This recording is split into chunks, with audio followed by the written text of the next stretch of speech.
Hello dear student, this is Devang Shah from LJ Institute of Engineering and Technology under the LJ University.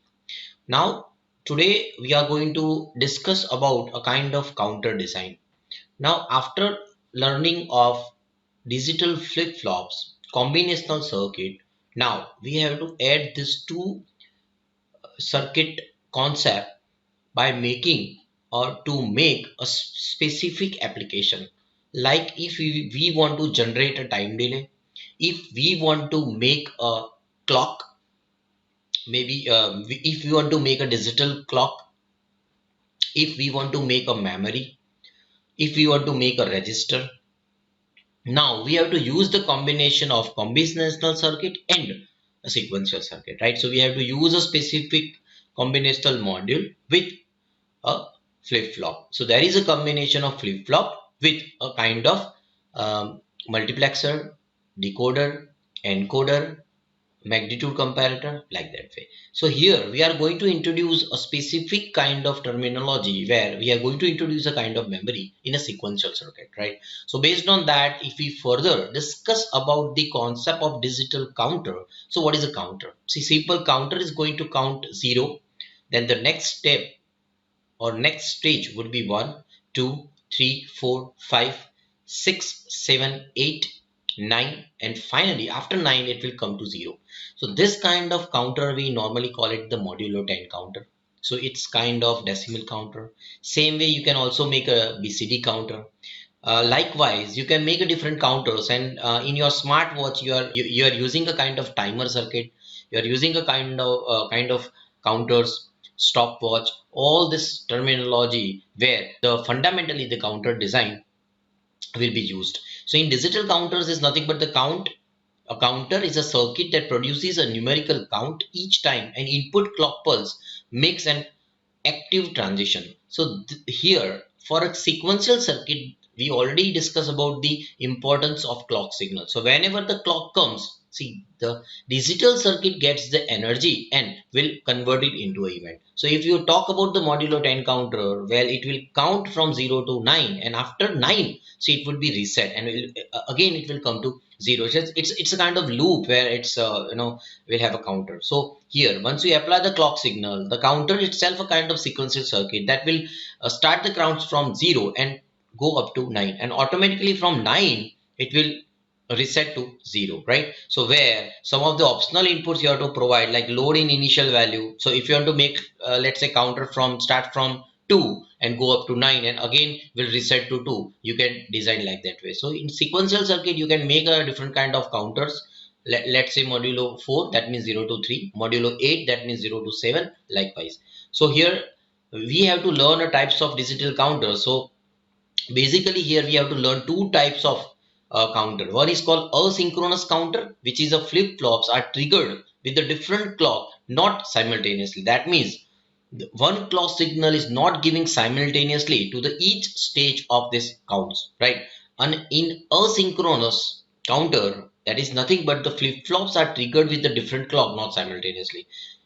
But in reverse way, in a synchronous counter, see, the clock is same. So here the flip-flops are triggered with the same clock simultaneously at each stage. So based on that, we can also design a kind of modulus counter, like binary counter, decade counter, BCD counters, ring counters, Johnson counters, up and down, different counters. We are also going to design a kind of up and down counter using the asynchronous counter or using a synchronous way.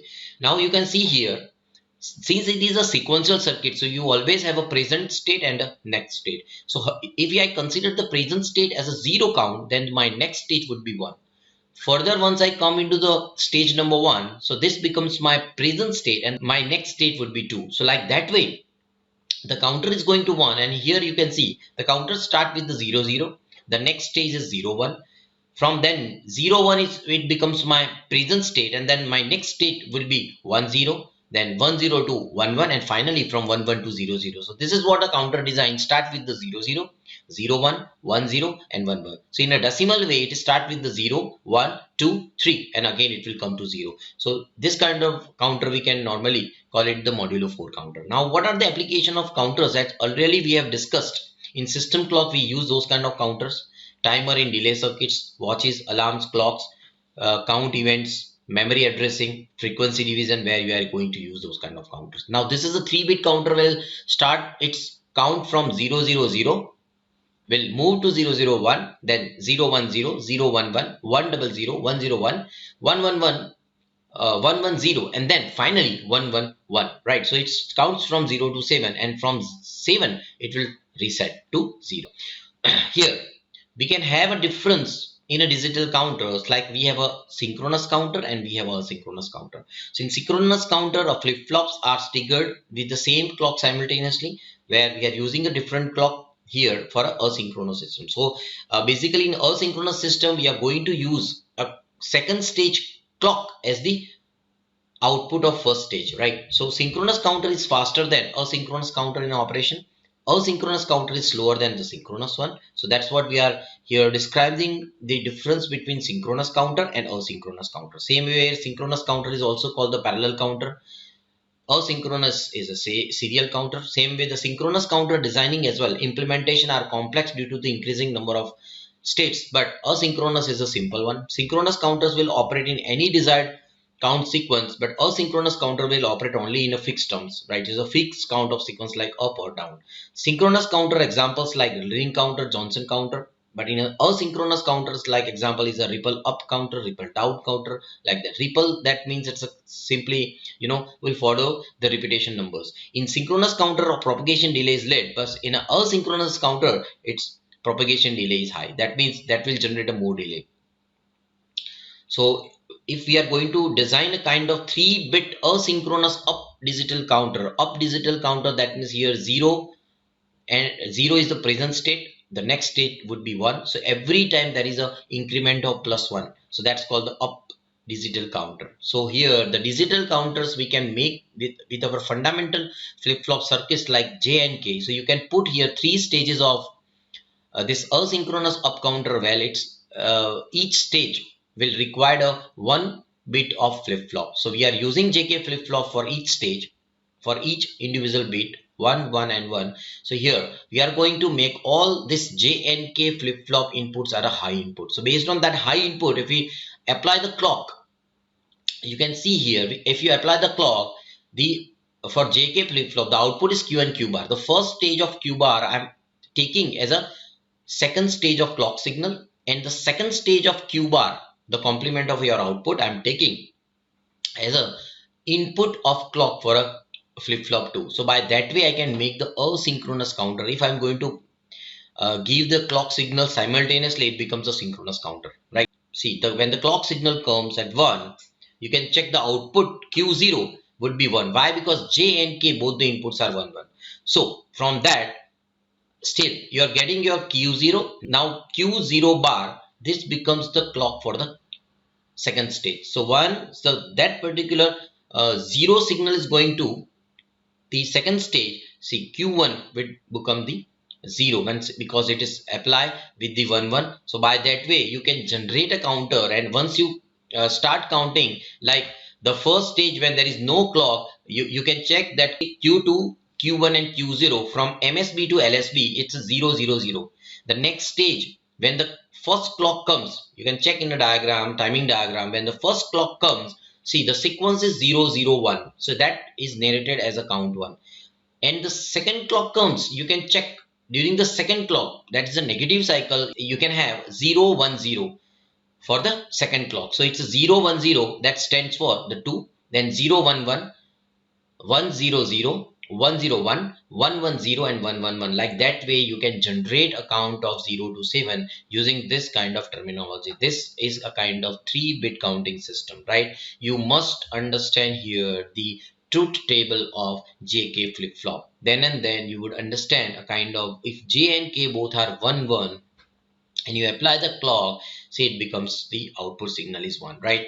Same way in a 4-bit asynchronous up digital counter, see you can have a 4 digital flip-flop, but this time we are taking as a D flip-flop. So from this D flip-flop, when the first clock comes, see Q0 goes 1. Why? Because your input D I can consider as a previous stage of Q bar. So when D becomes 1, your Q0 becomes 1.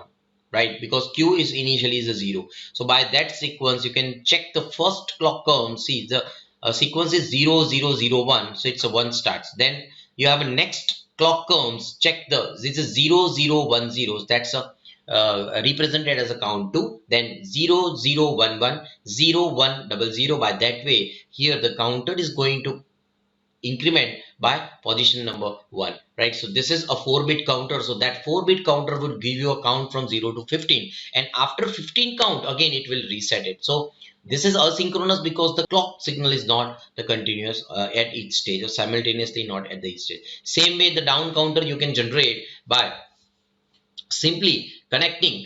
See here, we have taken this particular counter with the help of T flip-flop, and once you apply the T, so it just triggered it. So once you apply the 1 to T flip-flop, so output becomes 0, right? So here q bar becomes 1, and that would work as a clock of the second stage. So here whenever the there is a falling edge of clock, see, this particular counter will generate a q0. Q1 is like 00, then 11, then 10, then 01 and 11. So this is a kind of decrement of counter. We'll start the counter with the 0, then come to 3, 2, 1, 0, 3, 2, 1 and 0. This is what the sequence of the down counter. So this is always possible with the help of using the flip-flops JK, D and T. So you must know the truth table of JK, D and T. Right. Again, we can here use the 4-bit asynchronous down counter using the D flip-flop. Right here, see, this is a design of up counter, but you just make it the reverse of this particular D flip-flop. Is like Q0 becomes Q3, Q1 becomes Q2, Q2 becomes Q1, and Q3 becomes 0. See, it will start the counting in a reverse way, like so. So here the 16th clock becomes your first clock, and that will generate a signal of 1111. It's a 15. The next one is 1110. That is a 14. The next one is 1011, like that way. So 15, 14, 13 will go up to 0, and again it will come to 15. So this is a kind of 4-bit asynchronous down digital counter, so that will always decremented by point number 1, right? So this is a 4-bit asynchronous down digital counter, and again this is made up of D flip-flop, JK flip-flop, or T flip-flop. What are the different advantages of asynchronous digital counter? So asynchronous digital counters can be easily designed by T flip-flop or D flip-flop. These are also called the ripple counters, and having the low speed. They are used as divide by n counters, which divide the input by n, where is n is an integer. So asynchronous counters are also used as a truncate counters, and this can be used in design by mode numbers. Like if the mode is 0, so count is from 0 to 3. If the mode is 3, then the count is from 0 to 2, like this way. What are the disadvantages of asynchronous digital counters? Sometimes extra flip-flops may be required to re-synchronize it, right? So it may have a kind of race around condition in asynchronous systems, because sometimes if the clock signal got delay, see here you'll find the glitches or the some extra signals in between the operation of this up counter or down counter in synchronous counters. So to count the sequence of truncate counters, mode not equal to 2 raised to n, and we need additional feedback logic. While counting large number of bits, the propagation delays of asynchronous counters is very large. So in some of the fast switching circuits or high speed switching circuit, the asynchronous counters are not much preferable to use. Same way for a high clock frequencies, the counting errors may occur due to propagation delay. So the main advantage is just the propagation delay. We already discussed about the different application of this particular asynchronous counter. From that, see, this is what you learn about the asynchronous counter, how you can design the asynchronous counter, and biggest limitation of asynchronous counter is to have the more propagation delay. Thank you, dear students. Thank you very much.